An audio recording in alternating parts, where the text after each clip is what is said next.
મહત્વપૂર્ણ અને ભવ્ય માહિતી માટે।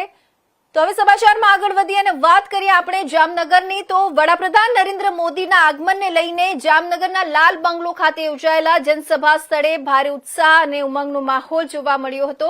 પશ્ચિમ બંગાળ સહિત દેશના અન્ય રાજ્યોના લોકો વડાપ્રધાનને આવકારવા માટે મોટી સંખ્યામાં લાલ બંગલો સર્કલ ખાતે ઉપસ્થિત રહ્યા હતા। પરંપરાગત વેશભૂષા, દેશભક્તિના નારા અને સાંસ્કૃતિક રંગોથી સમગ્ર વાતાવરણ દેશપ્રેમના ભાવથી ગુંજી ઉઠ્યું હતું। જનસભા સ્થળે પંજાબ સહિત દેશના અન્ય રાજ્યો, જામનગરના વિવિધ સમાજના આગેવાનો, શહેર શ્રેષ્ઠીઓ, યુવાનો, મહિલાઓ અને વડીલો સહિતના નાગરિકોએ મોટી સંખ્યામાં હાજરી આપી વડાપ્રધાન પ્રત્યેનો ઉત્સાહ વ્યક્ત કર્યો હતો અને એક ભારત શ્રેષ્ઠ ભારતનું ઉત્તમ દ્રષ્ટાંત રજૂ કર્યું હતું। અનેક લોકોએ ભારત માતા કી જય અને વંદે માતરમના નારાઓ સાથે દેશભક્તિનો જુસ્સો પ્રગટાવ્યો હતો।